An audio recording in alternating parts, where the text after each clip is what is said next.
matin, j'ai à ma droite Fabien. Bonjour Fabien. Bonjour. Et à ma gauche, j'ai Lucie. Bonjour Lucie. Bonjour Mathieu. Alors tous les deux, vous venez aujourd'hui pour parler d'un projet qui est en cours là d'élaboration, vous allez me dire où on en est d'ailleurs, d'épicerie participative à Caumont, c'est ça? Il y a un petit nom pour ce projet du coup Alors l'association s'appelle Les Épiculteurs. Les Épiculteurs, ok.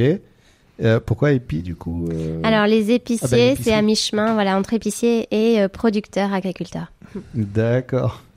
Ce projet, il est à Caumont, il est dans un local qu'on connaît bien, et l'idée, en fait, avec ce projet, c'est de faire une proposition sur le territoire qui soit pérenne, en fait, et autour de l'alimentation, globalement, principe de l'épicerie, mais aussi d'installer un lieu de vie qui permet à chacun de se retrouver et de raconter les cancans du village autour du bac de légumes ou Une tasse de café. ou d'une tasse de café. Voilà, parce qu'il y aura de quoi se restaurer aussi, un petit peu. Voilà. Okay. Alors, mais déjà, on va faire la présentation, parce que je suis mal poli, en fait. Je sais même pas qui vous êtes. Fabien, je crois que toi, tu es concerné des deux côtés, puisque tu produis aussi. Voilà, tout à fait. Moi, je suis doublement concerné par cette initiative en tant que consommateur et que producteur, parce que je suis avec mon épouse agriculteur sur la commune des Essentes et nous sommes producteurs de vin, d'œufs, ou d'œufs plutôt, et très bientôt d'huile d'olive, parce qu'on a planté les oliviers en 2021 et on va commencer à les transformer cette année. D'accord. Ah oui, donc une diversification, c'est pas si courant, ça? C'est pas si courant. Nous, on a fait cette diversification dans le cadre de l'installation de mon épouse sur l'exploitation en 2021, et le choix a été de dire si tu t'installes, on part sur d'autres productions parce que la vigne, on sentait un peu arriver le marasme actuel, et en plus de ça, ça fait toujours du bien de faire autre chose. Ouais, de pas rentrer dans une routine. C'est ça. Et toi, Lucie, alors, tu es arrivée il y a quelques années dans la région, parce que à Castelmoron-d'Albret, tu es Oui, actuellement, c'est tout ça? à fait. Oui. Et il y a une petite histoire avec Castelmoron, parce qu'à la base, tu es bordelaise. Et mais heureusement, pas que. Oui, pas que, puisque mes parents avaient acheté une maison de vacances quand j'étais encore dans le ventre de ma maman. Donc j'ai connu depuis toute petite Castelmoron-d'Albret et la région, et je suis revenue m'y installer pour fonder ma famille il y a environ 4 ans. D'accord. Qu'est-ce qui t'a fait venir ici, en fait? J'ai passé une dizaine d'années à l'étranger, et notamment dans des petites communautés rurales des pays du Sud, et j'avais envie de vraiment retrouver cet esprit de communauté et de vie non anonyme. Bien que j'aime bien la ville de temps en temps, j'aime sentir que j'appartiens à une petite communauté de vie. Ouais, les samedis après-midi dans la rue Sainte-Catherine, c'est pas trop le... Non, c'est pas mon truc.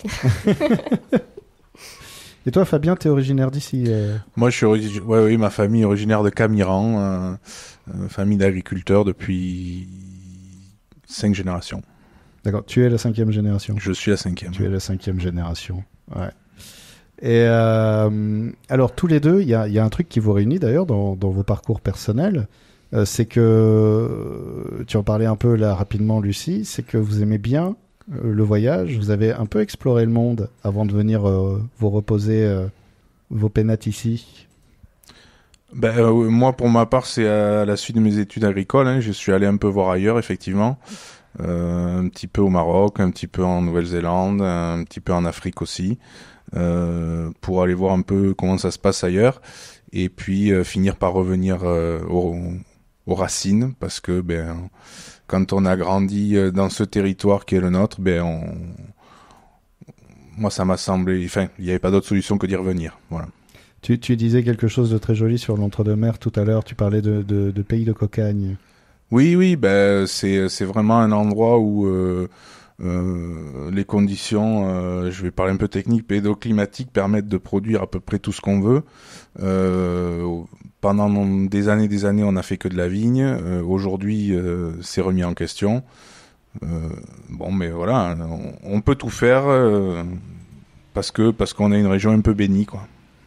Et toi, oui, Lucie, donc tu le disais, tu as exploré un peu le monde. Tu étais engagée dans une ONG, c'est ça, en fait Oui, tout à fait. J'ai fait une dizaine d'années dans la solidarité internationale, notamment sur l'appui d'un programme d'électrification solaire dans des petits villages non électrifiés, où on avait un programme de formation à destination des femmes de ces villages. On va parler un peu plus de ce projet, donc j'ai oublié le nom, Épiculteur. Voilà, Épiculteur. Ce projet donc d'épicerie participative.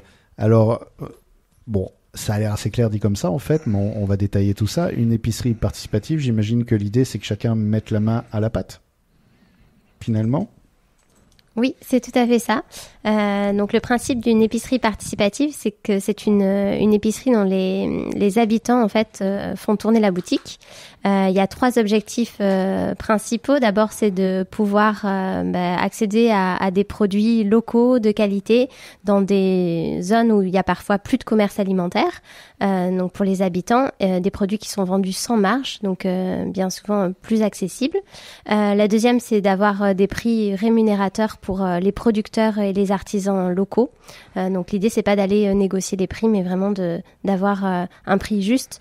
Et la troisième chose, c'est de retrouver un lieu de convivialité et de vie sociale pour un lieu de rencontre et faire revivre un petit peu les bourgs de nos villages. Des produits vendus sans marge, mais alors comment ça va fonctionner cette histoire le principe de base, c'est que pour ne pas avoir besoin de prendre de marge, il faut avoir le moins de frais possible. Donc ça ne peut fonctionner que sur l'engagement de chaque consommateur, de chaque citoyen qui a envie de construire un modèle de consommation et de commerce différent. Donc se fournir en local avec des produits sains à des prix très accessibles à tout le monde. Voilà. Donc c'est possible à condition que tout le monde donne un peu de son temps et de son énergie pour faire vivre la chose. Et d'ailleurs, une chose aussi, c'est que le local est mis à disposition gratuitement par la mairie. Donc ça, c'est aussi une condition du succès, en tout cas du modèle économique de l'initiative. Les frais, les charges fixes, en fait, c'est ce qui permet aussi... on va détailler le fonctionnement de tout ça, mais justement, ça rejoint quelque chose qu'on disait en préparant cette interview, ce que tu disais, Lucie, c'est-à-dire qu'on a souvent cette injonction à mieux manger. On nous fait presque culpabiliser en fait en nous disant mais vous ne mangez pas assez de fruits et de légumes locaux, produits de saison ou quoi. Mais certes, des fois il y a l'envie, la volonté de le faire et de dire bah oui c'est vrai, pourquoi je le fais pas. Mais il y a aussi où est-ce que je le trouve en fait. Oui, tout à fait. La recherche a montré que finalement tout le pari de dire qu'avec de la sensibilisation, on allait faire changer les modes de consommation, ça ne fonctionne pas. Et ça ne fonctionne pas parce que le premier facteur d'influence en fait de nos actes d'achat, c'est l'environnement alimentaire. C'est où est-ce que je vais pouvoir acheter ces produits et à quel point c'est pratique pour moi, à quel point c'est rapide, à quel point je vais trouver des produits qui me correspondent. Et donc effectivement, finalement, on reçoit des injonctions qui nous font culpabiliser, mais sans avoir réellement le pouvoir de changer les choses parce qu'on a plein de contraintes de temps, des contraintes économiques dans notre vie quotidienne qui font que voilà, on va pas pouvoir passer à l'action. D'où cette proposition. Effectivement, on arrive à la fin de la première partie de l'interview. On continuera à développer le sujet dans la deuxième partie et d'où cette proposition donc de cette épicerie participative à Caumont et avec aussi pour les habitants qui seraient intéressés pour en savoir un peu plus, une rencontre. Tu en parlais, vous en parliez tous les deux, la convivialité, c'est aussi une rencontre autour d'un apéro le 18 octobre à 18h30 à Rimons et on détaillera tout ça dans la deuxième partie de l'interview. L'interview matinale, deuxième partie, toujours en compagnie de Lucie et de Fabien pour parler de ce projet d'épicerie participative. qui donc va s'installer à Caumont. C'est le projet, c'est une association qui chapeaute tout ça, les épiculteurs. C'est une association, c'est ça? Oui, tout à fait. Voilà. En fait, c'est vraiment une initiative qui est née d'un collectif citoyen d'habitants et d'habitantes de Caumont et des communes voisines, qui a été lancée avec une enquête publique, et on s'est structuré en tant qu'association pour pouvoir coordonner l'action ensemble. Alors, le projet s'est lancé justement quand? Alors, l'enquête publique a été lancée en février et mars de cette année 2024. D'accord. Il y a eu une première réunion publique fin mars, suite à laquelle s'est monté le collectif. On a commencé à ébaucher un peu les premières solutions ensemble. Et depuis, on a créé l'association. Et donc là, le 18, l'idée, c'est de lancer des groupes de travail. Il faut savoir que du coup, on s'organise en petits groupes d'action et commissions. Chaque commission étant responsable d'un aspect de gestion de l'épicerie. Donc un groupe qui s'occupe notamment, par exemple, de choisir quels produits on va achalander dans la boutique, sur quels critères, ce dont on a besoin. L'idée, c'est de pouvoir faire un vrai plein avec tout ce dont on a besoin à l'épicerie. Un groupe qui s'occupe de la communication, un autre de l'animation du lieu, etc. Et ça aussi, c'est important dans ce projet, c'est-à-dire de pas juste consommer différemment, mais en fait d'organiser ce lieu de commerce et en fait de participer. L'idée, c'est de définir collectivement quels sont nos besoins et nos objectifs, en gros, et de se donner les moyens, encore une fois collectivement, d'atteindre ces objectifs et de couvrir ces besoins-là. Et donc, c'est une vraie prise en main du citoyen, du consommateur, de sa consommation et des produits qu'il a envie d'avoir.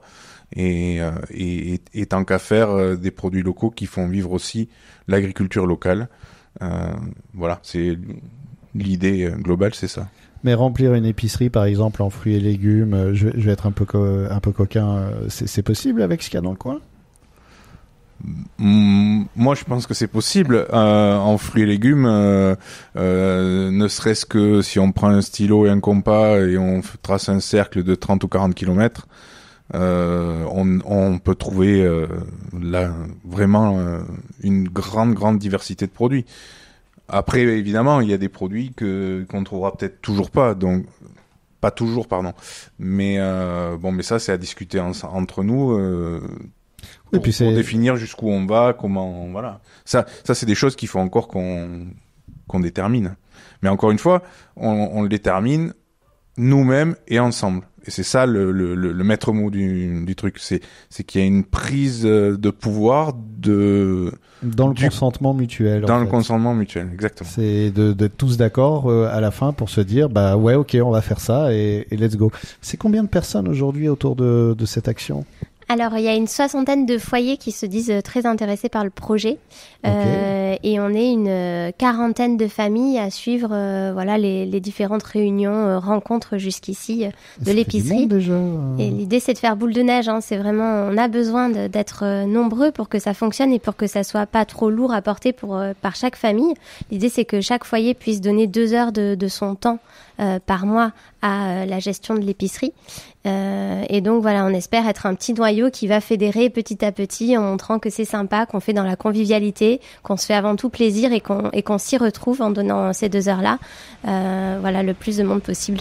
2 heures par mois, imaginons que l'épicerie est ouverte tout le temps. Il y aurait besoin de combien de personnes au final de bénévoles pour animer tout ça? Alors, pour que le modèle soit vraiment viable, on a besoin d'une 50aine de familles. Donc, a priori, on est à peu près dans les clous. Après, plus les services peuvent s'étoffer et plus les horaires d'ouverture peuvent avoir une amplitude qui permet de répondre aux besoins de chacun. Oui, puis chacun, parce que là, l'idée, c'est aussi évidemment de continuer à recruter. Et donc, chacun peut tout à fait apporter son talent perso au service de l'épicerie. Tu parlais de communication tout à l'heure. Il y en a qui se sentent peut-être pas trop qualifiés pour choisir quels légumes, quels fruits, quelle viande on va mettre. Mais par contre, pour le cliché, salut, j'ai 18 ans, j'adore TikTok, je peux vous aider. Voilà, il y a... Oui, tous les profils sont intéressants. Il y a de celui qui est accro aux réseaux sociaux à celui qui est un bon menuisier qui va nous aider à aménager la boutique ou je ne sais quoi encore, ou un plombier, voilà, on aura besoin à un moment donné aussi dans le processus de préouverture, il y aura aussi besoin de faire tout ça tous ensemble. De mettre le bâtiment en route, en fait. C'est ça. Et ça peut même être l'occasion pour certains d'apprendre, en fait. C'est-à-dire de se dire, tiens, j'ai jamais trop osé travailler la plomberie. Sauf que, je sais pas, à chaque fois je me fais engueuler quand les tuyaux fuient chez moi. C'est peut-être l'occasion d'aller bosser un peu et de revenir. C'est ça. Absolument, c'est l'occasion d'apprendre en faisant. Il y a une date d'ouverture qui est prévue ou pour l'instant on est vraiment dans les... Alors, en termes de calendrier, on prévoit une ouverture au printemps 2025. Oula, c'est bientôt. C'est bientôt, ça arrive. Il y a des travaux qui sont prévus d'abord par la commune dans le lieu. Et ensuite, on se laisse 2-3 mois pour aménager l'épicerie, installer l'équipement professionnel qui nous permettra de vraiment faire tourner cette activité. Alors là, j'ai envie de vous proposer un exercice de voyage en réalité virtuelle. Imaginons, ça y est, on est à l'ouverture de l'épicerie. J'ouvre la porte. Qu'est-ce que je vois? Ah, alors, Fabien, peut-être? Qu'est-ce que vous voyez? J'espère une diversité de produits, des gens qui sont là pour vous accueillir, pour vous expliquer quel est le projet et quel est le fonctionnement du lieu. Et puis une tasse de café si vous avez le temps pour voir si vous adhérez au projet et voilà. Oui, parce que c'est ça, hein, c'est une épicerie, c'est aussi un lieu de vie en fait et de rencontre. Il y aura un espace petite restauration, non? Tout à fait. Alors l'idée c'est d'avoir un côté épicerie et un côté café, avec également adossé au café une cuisine équipée qui permet plutôt sur du ponctuel d'avoir des événements culinaires, une petite restauration, etc. Et donc la cuisine serait partagée en termes d'utilisation, soit par des traiteurs privés, soit par des associations qui ont envie de faire des événements, etc. Alors, on arrive déjà à la fin de la deuxième partie de l'interview, donc je vais rappeler que l'événement là comme ça tout de suite, c'est que le 18 octobre à Rimons, il y a un apéro rencontre. Le mot apéro est important. Et c'est à 18h30 à la salle des fêtes. Tout à fait. Voilà. Et donc l'occasion d'ouvrir la porte et puis de venir vous rencontrer tous les deux et tous les autres qui seront là aussi. Si vous avez envie de faire des choses et que vous osez pas trop, ça peut être un espace aussi comme ça. Et peut-être sur Internet, les réseaux sociaux, des coordonnées téléphoniques, mail, fax. Oui, alors vous pouvez nous trouver sur notre épicerie participative sur Facebook, tout simplement. Ah, j'ai une dernière question. Est-ce que pour acheter dans l'épicerie, il faudra donner 2 heures par mois ?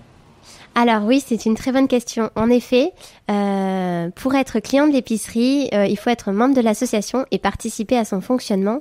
Alors si, pour des raisons particulières, il y a des personnes qui n'ont pas la capacité de donner du temps, il est prévu en fait des exceptions. Mais globalement, de toute façon, il faut être membre de l'association pour consommer. Ça, c'est quelque chose c'est un aspect réglementaire en fait qui protège aussi l'association sur la vente de ces produits. Merci beaucoup à tous les deux et puis à très bientôt donc pour la suite de cette belle aventure. Merci beaucoup. Merci à vous.